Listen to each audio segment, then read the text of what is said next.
What's up, y'all? This is Brave, and I'm back for another review of Tyler Perry Sistas.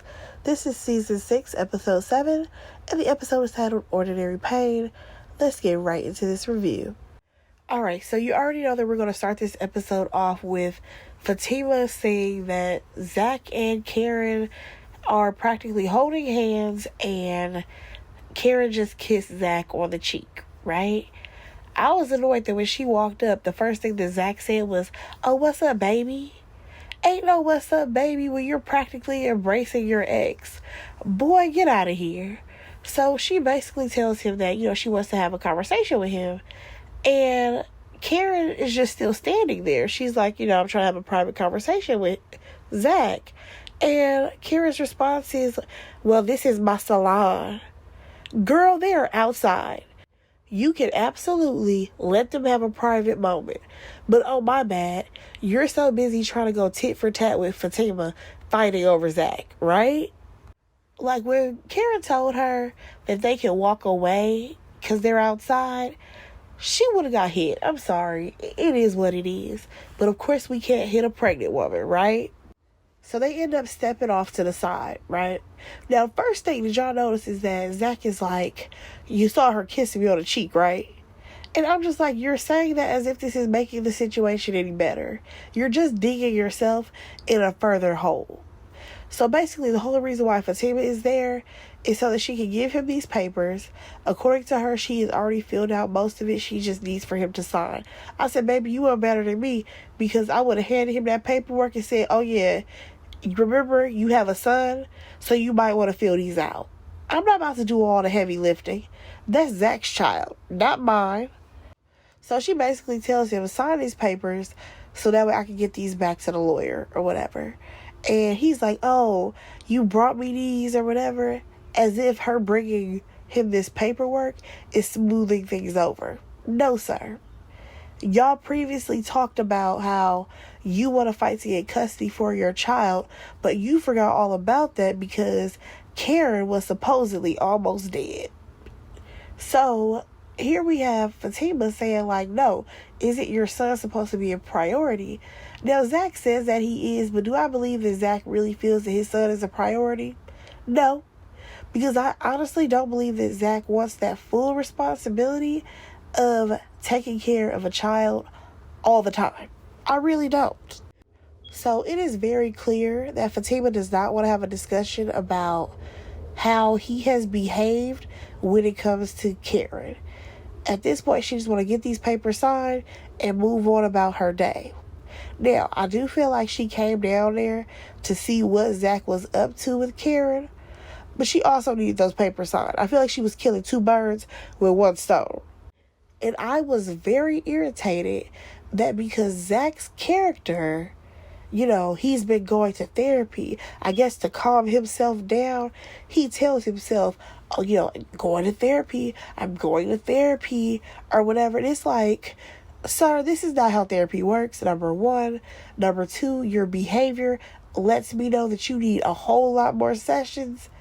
And honestly, Tyler, how is it that we, again, have him in therapy, but none of the sisters? You know what? Let's get back on topic. So now he has the audacity to ask her, "Well, let me take you to lunch because clearly you have an issue or whatever with what's going on." Sir, having lunch, that ain't gonna help. You should have tried to talk to her the night before, but that's not what you did. You should have tried to talk to her after multiple people told you, "Dude, you did your girl wrong." But again, you were in your own world. And as she's about to leave, he happens to notice that she's not wearing a ring on her finger. And I'm like, oh, now you're offended? Because she's not wearing a ring? Bye, Zach. Y'all, let's go ahead and move on. Alright, so now we come back with, I'm about to say Angie. We actually come back with Pam telling Karen, like, "I saw you kiss Zach," or whatever. And she's like, "It was just on the cheek." Girl, either way, you put your lips on this man, and you know that he's engaged to somebody else.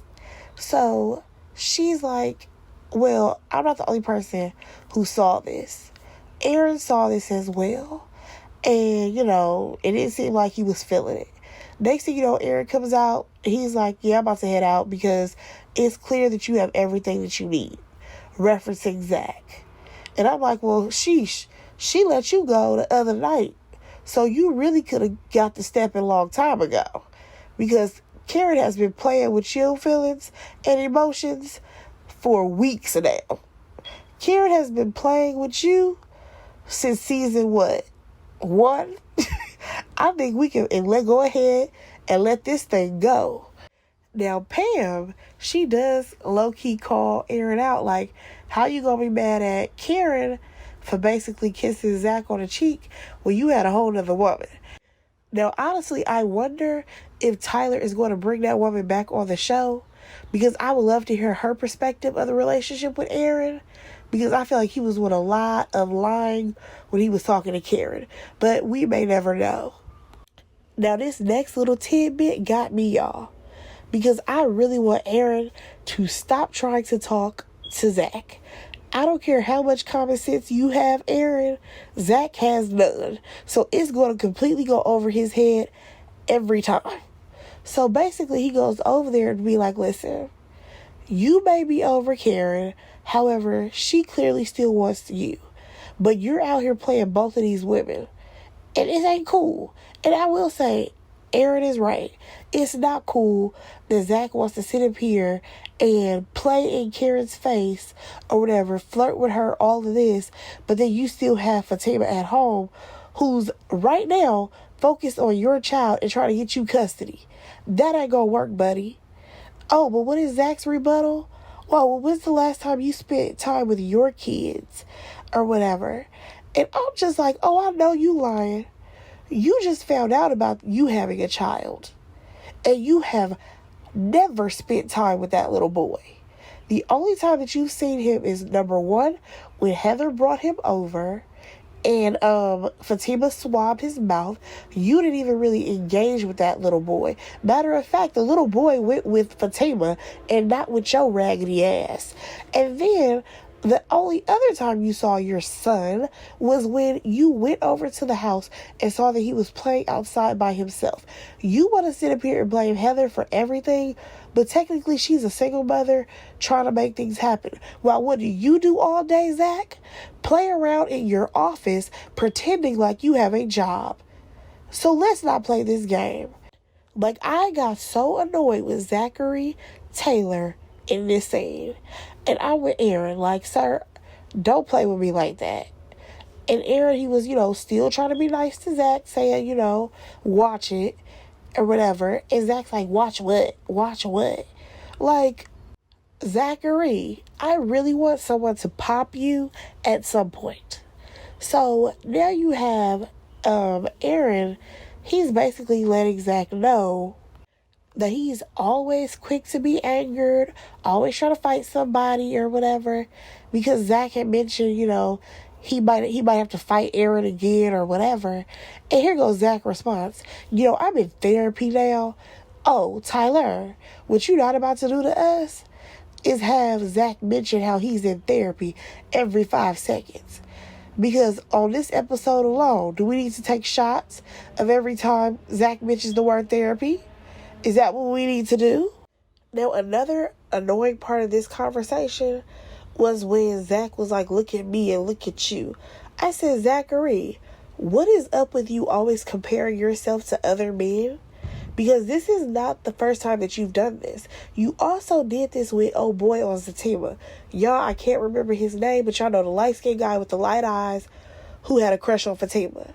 Remember, he worked in construction, and Zach was like, oh, well, he's looking like that. He's working in construction, and I do construction. Remember all that energy? He's giving that to Aaron right now, talking about some, look at me, but look at you. You're in a hazmat suit. And I'm like, yeah, because he showed up to help Karen clean up. What did you show up to do? Nothing? Look around? Flirt with her? What's the point of you being here? Because it's not even making sense. So next thing you know, Zach goes back to talk to Karen and Pam.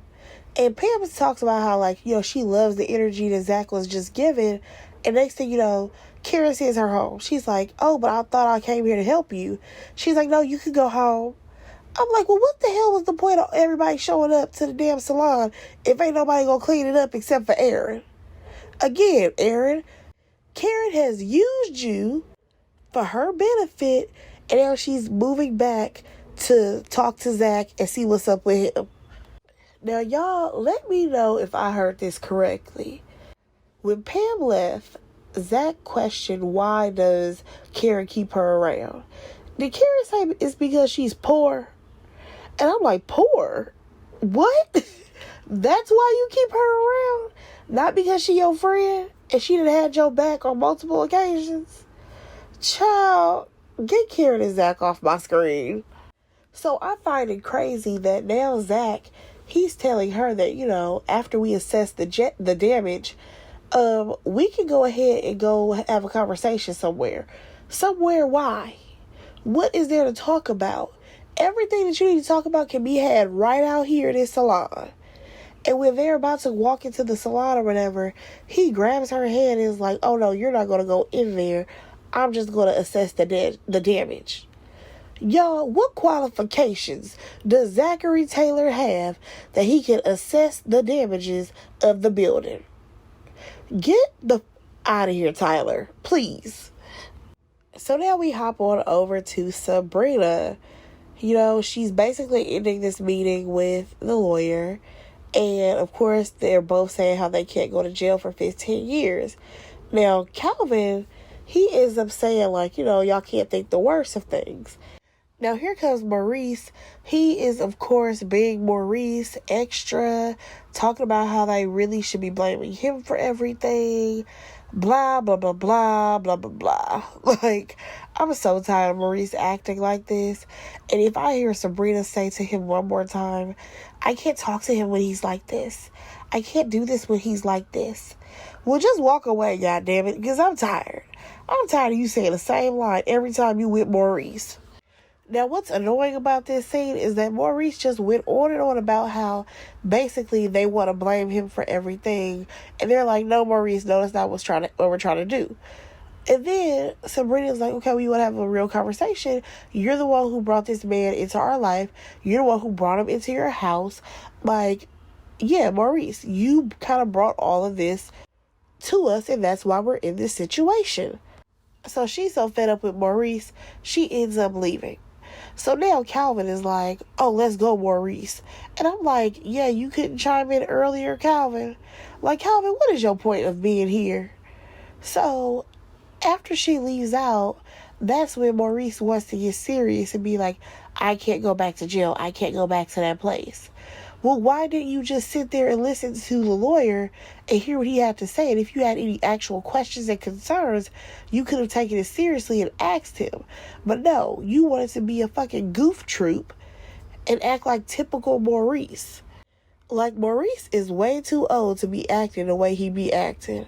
Now let's slide on over to Danny. She is at work, and here comes Q, rolling in a wheelchair. What can he do at the airport, y'all, in a wheelchair? Be for real. His supervisor probably would have sent him home. Let's be honest here. So Danny doesn't want anything to do with this man. And unfortunately, he is still trying to, I don't know what with her. I guess you could say flirt, but she ain't going for it. She just wants him away from her. So how do we end that scene? With Danny pushing him away. Literally. Rolling him on down the way. Let's just go ahead and move on to Sabrina. So, of course, she's going to call her homegirl Danny and let her know what the lawyer said, how she could possibly be going to jail for 15 years. So Danny is like, well, Q, he's at the job right now. He's in a wheelchair, but it looked like he's fine. So now Sabrina has it in her mind that she wants to have a conversation with Q and let him know that he's caused all this havoc in her life. Now, I'm with Danny. You think you telling him that is going to change him? You think that is going to make him, tell the truth? I doubt it. So Danny says that she can get her a badge or whatever, and we're going to see Sabrina have a conversation with Q at some point. All right, so now we get to the office and we see Fatima. She spots out Tamara. And she's like, girl, what are you doing here? She's like, I'm here to see him or whatever. And next thing you know, Fatima notices that baby girl has a rock on her finger. Hell, I think her ring may have been bigger than Fatima's was. And she's like, girl, what is that? And Tamara's like, we got married. I got him to go to Vegas and I did what I needed to do. So Fatima is like, that is not what you were supposed to do. That was never the goal in this whole situation. And I'm like, well, technically, Fatima, you did not fully explain what you wanted her to do. So if she took a few steps further than what you wanted, it is what it is. So Fatima wants no parts of this because she feels like Tamara has gone too far. Baby, Tamara is trying to come up, okay? Again, Tamara is a city girl, so she got to do what she got to do, okay? So Andy ends up coming by Fatima's office, and she's like, oh, like, is everything good or whatever? And she's like, where'd you disappear to? So she lets her know that she ended up going to see Zach about signing the paperwork for the family attorney. And it's clear that Fatima is off her game. So, of course, Andy's like, what's going on? So, basically, Fatima is like, she saw Zach kiss Karen. Or, Karen kiss Zach. However you want to phrase it. Of course, Andy doesn't believe it. Because she doesn't believe that this is going as far as it has. But it's just like, girl, you saw the type of energy that Karen was on. So, why would you not think that it would go to this? So she's convinced that, maybe Fatima was seeing things or something because she doesn't want to believe that it's true. So Andy's advice is to have a conversation with Zach and let him explain what has been going on. Yeah, I don't think that he's going to be able to explain anything. I feel like he's going to come up with excuses, and what he's going to say is, I thought she was dead. I thought Karen was dead. And that's going to be his excuse for everything. So now Andy has to kind of check the temperature, like, are you going to be able to actually do your task at work? Because now this is bleeding over to your work ethic. And Fatima's like, nope, I can handle everything. I can handle this next meeting. Oh, God, y'all, we have another scene with Gary and Hayden. I'm so sick of this. This is a duo that I did not need to see anymore. So, Hayden basically has the paperwork or whatever to get the annulment, but he doesn't know if he wants to get it done. Gary has looked into Tamara's background. He hasn't found anything, but he has someone on the case to look even further. And I'm like, could you just let this go already? So he asked if Andy was at work. And Hayden was like, yeah, she here, whatever. And he's like, oh, is Robin there? I said, oh, now we want to mention Robin? Like, did y'all actually take the company from him or not? How did we leave off on that cliffhanger and not have an answer? It makes no sense. So now Gary talking about something, he about to pop up on a job so that way he can talk to Andy. Boy, bye.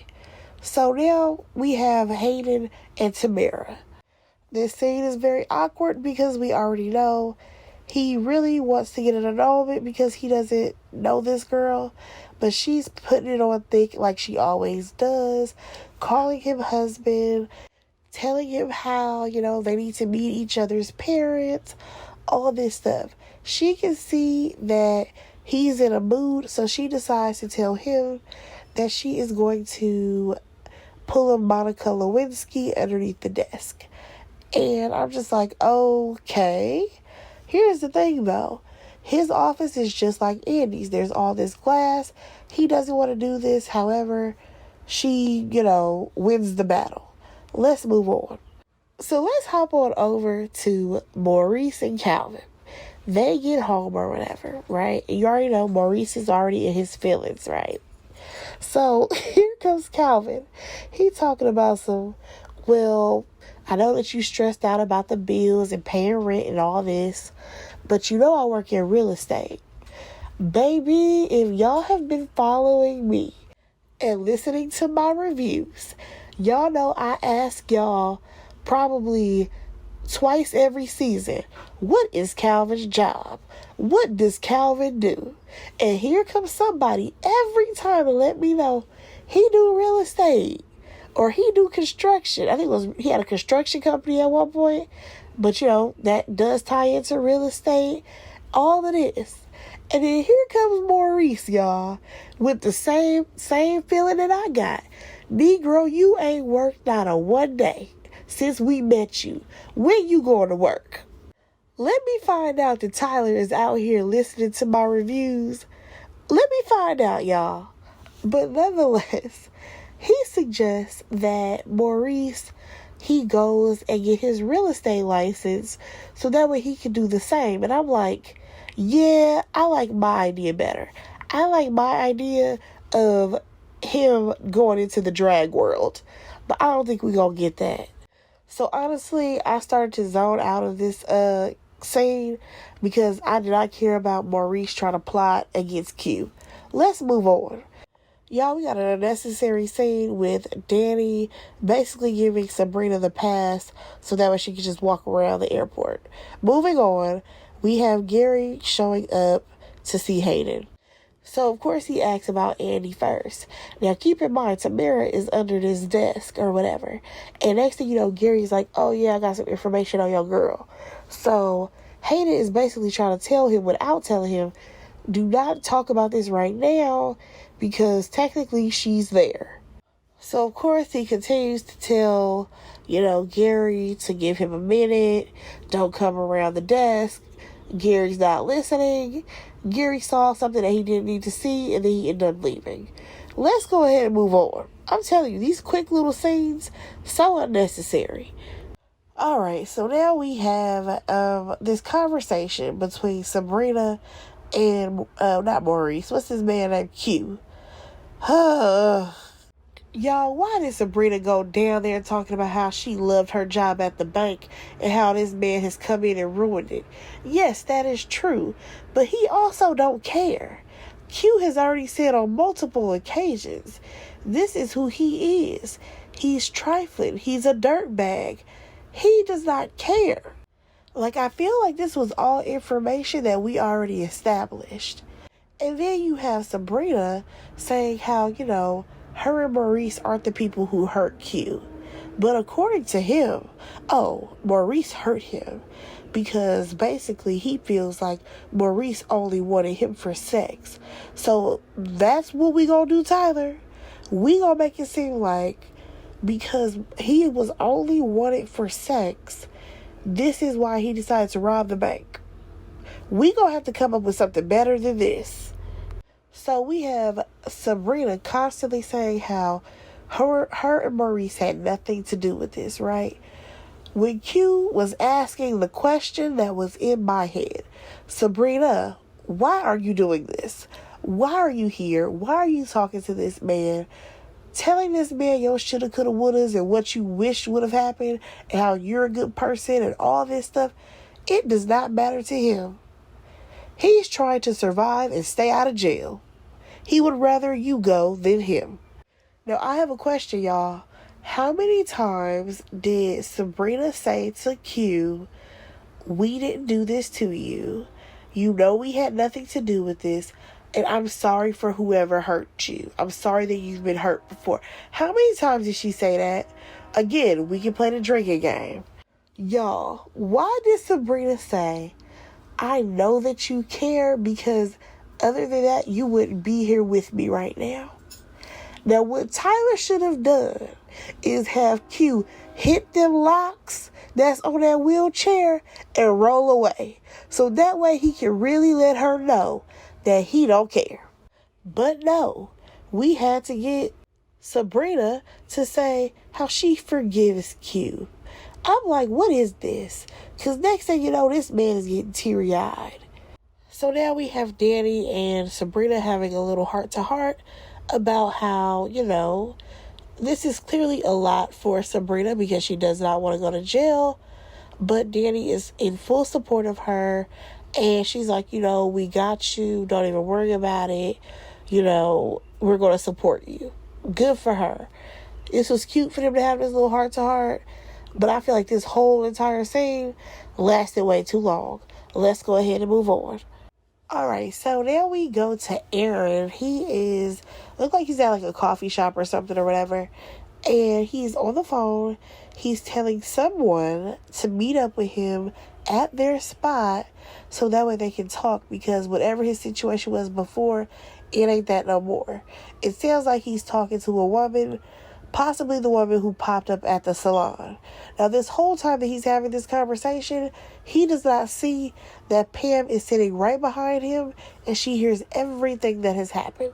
So now Pam decides that she's going to question Aaron about who he's on the phone with and all of this stuff.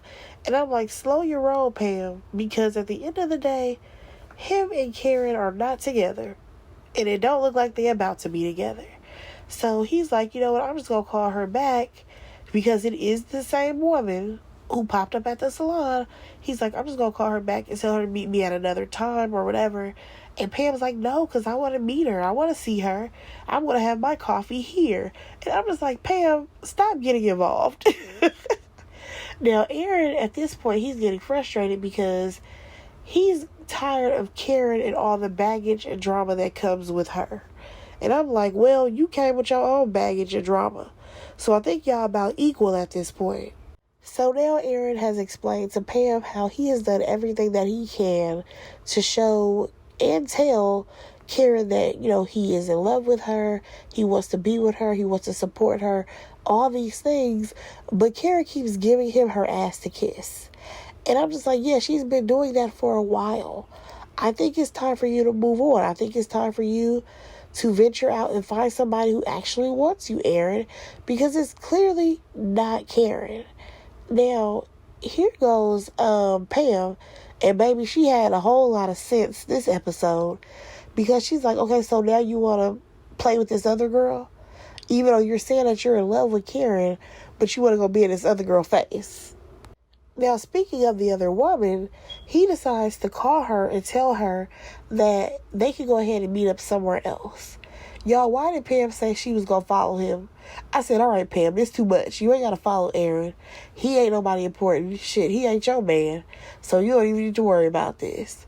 So let's go on over to Andy and Fatima. They are finishing up their meeting and about to start the next one. So the woman comes in and she basically tells them how... So Andy's client basically lets the ladies know that they should not get married or whatever unless they find a partner that they can actually grow with. Now, that part of this storyline I was rocking with, but I really didn't want that lady to stop talking. I did not care anymore. I understand that she was basically giving Andy a pep talk of how to leave a man when he's not really yours, because she said the guy that she was with, he was already married, all this stuff. So the whole point of this woman being here is to let these women know that she tolerated a lot of things in her marriage and now she's getting a divorce because her man wants to marry some other woman that he's been dating that's very young.